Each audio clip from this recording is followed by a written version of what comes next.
What's going on, everybody? My name is Steven. You guys are watching the Fowler Airgun channel. Hey, check it out. Tomorrow is the 18th up here in North Carolina, Western North Carolina, and that's the opening of deer season. So I got to get ready so I can get out there into the woods. And behind the scenes, what you haven't seen is that I had a huge pain in the tail with this. So I actually ended up, for the first time ever, having a manometer that broke on me. So I actually had a leak from the manometer, which is just extraordinarily odd to me, but the actual manometer itself was busted. So I no longer have the Airforce manometer. I have opted for a different one for the time being until I can order me one. But we are still luckily able to fill up to that 3600 PSI there, and pretty close to it anyways, real close. Got a little pick rail on the bottom here, a little bit of camouflage doodad off the end there just to, you know, kind of break up the tip of the barrel there when it gets moving around. This is a long rifle, so when you're out in the bushes, when you're out in the bushes and you're kind of swaying this thing around, I mean, it's, you know, it's pretty obvious to animals when they see all this stuff move. So I just kind of have the end broken up a little bit there for some camouflage purposes. Also, running a little cheap red dot here on there. This is like a RMR clone, I guess, like a Trejicon clone, and works really well. I've had it for quite a few years on many other air guns, just kind of swapping around playing with it. But yeah, 3600 PSI, and check this out. We're going to be shooting Nielsen 350 grain. This is a 350 grain hollow point boat tail slug here. This is what we're going to be shooting for our zero, but when I actually shoot tomorrow, I'm going to be shooting these Nielsen 348 grain knurled hollow point boat tail slugs, and the real reason why is because this has a really massive hollow point on it, and what I'm going for is I'm going for a vital shot that's going to have a lot of punch to it. That's just going to drop, you know, straight energy transfer right there, and hopefully I'll be able to just put them down. I've had great success hunting with my Airforce Texan platform here. Again, this is a 457, so 45 caliber air gun, and 3600 PSI, a lot of power. Actually, we're going to be shooting these 350 grain slugs are shooting at 860, I believe it's 860 feet per second. So you're talking about just under 600 foot-pounds of energy out of this, just at the muzzle, which, I mean, come on, you know, that's a lot of power coming out of this thing. Great for taking a deer. Great for taking a deer, and great for some long-range shots. I'm actually just zeroed right here at like 30 yards today, so nothing spectacular, because up in the woods, most of the time when I take a shot, it's going to be within that 30-yard, maybe 50 yards sometime depending, but up here in the mountains where I'm at, you know, it's right up close. And I'm not really sure if I'm going to go with the deer stand this year. I'm kind of thinking I'm going to do some ground, like ambush style hunting. So red dot 348 grain neural boat tail slugs, which, you know, we'll be shooting 350s to check our zero. But yeah, let's get right on into it and get you on downrange so you can see everything. Alright guys, so you're going to have to pardon me for the editing and the footage on this video, because I'm actually using my wife's camera, just trying it out to see how the recording is on this. Go on, crows. And I'm going to try to get you a little bit of footage so I can zoom up and just show you my shots after. So again, we're just right here at 35 yards. I got a white plate that's on the ground down below the plate up on the post here. And so we're going to just try to shoot at that. And I know that's a little bit of a downward trajectory there, but to be honest with you, I'm kind of going to be shooting down the mountain anyway, so it's not going to really affect my zero or my point of aim. So I'm going to show you guys real quick what we're shooting at. That's going to be that plate right out there on the ground, and that's about it's about a foot and some change, probably about 13-inch square or so out there. Well, it's a little bit of an odd shape, but that's what we're going for today. So, all right, I actually just gotta run down here and paint this target real quick because I completely forgot. So give me just a moment.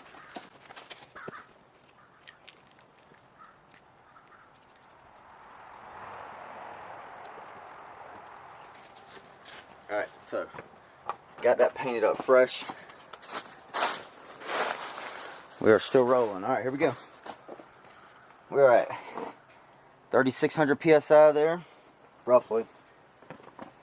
Shot some shots over the chronograph earlier. Took some shots over the chronograph, and I know where I'm at velocity-wise, so I believe I'm right at the 3600 PSI. I hate having a different air gauge on here that's not from the factory. It's just weird, but it is what it is. Alright, 3600 PSI. Oh, holy moly. Apparently I'm gonna load backwards here. Alright. I'm messing up already. I hope this isn't gonna be me tomorrow.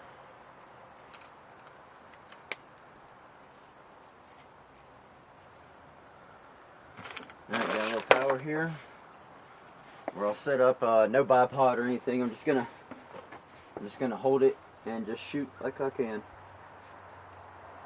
Alright, let's go ahead and take a shot, and just checking my zero here and make sure everything is all squared away so that we'll be ready for tomorrow. Alright, that shot hit a little bit low there. Drop this down just 3,000 below, just a hair below 3,000 psi. It may climb back up. Yeah, it's going a hair bit up. So we're right at 3,000 psi now.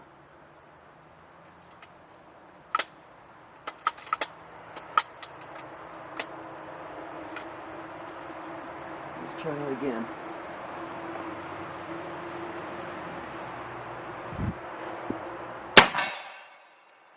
Okay, well that impacted exactly the same as the last shot, so now unfortunately the target fell over. Alright, so you may be able to see, if this thing will focus up out there, those two shots that are just below the center of the plate. So what you're actually seeing is a black center dot right there, and there's two shots printed really close to each other anyways, just below that. So I'm gonna go ahead. I made a small adjustment on my red dot sight here, and we're gonna go ahead now, and we're at like 2,800 psi roughly. We're gonna go ahead and try to take one more shot at this plate out here. Let's see if we get our zero better here. Alright, here we go. Good old shot there. Still a bit low. Let's go have a look at it actually before we make any adjustments. Alright, I've made some small adjustments once again, and hopefully we'll be pretty spot on here. So I did air back up. Sorry for the loud traffic there. I can't do anything about it. Alright, here we go. Let's see if we can make us a mark here.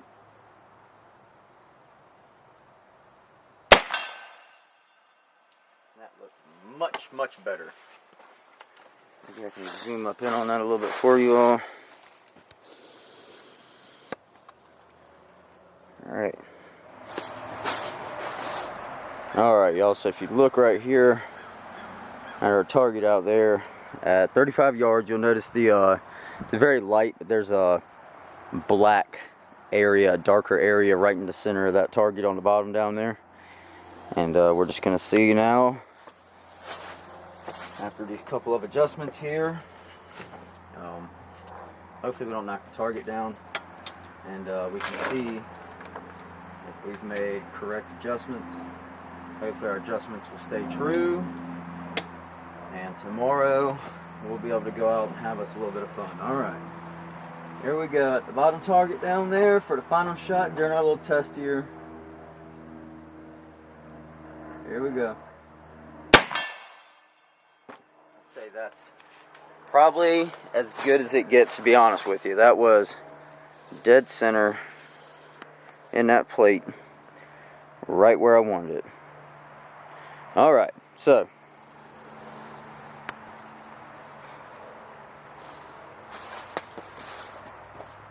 so we got everything ready to go. I feel super, super confident in that at 35 yards. That means at 35 yards, anywhere from here to like 65 yards, I'm barely gonna have just a little bit of drop. So I'd say that's a square, good sight in, and now we're gonna be ready, and I will see y'all in the morning.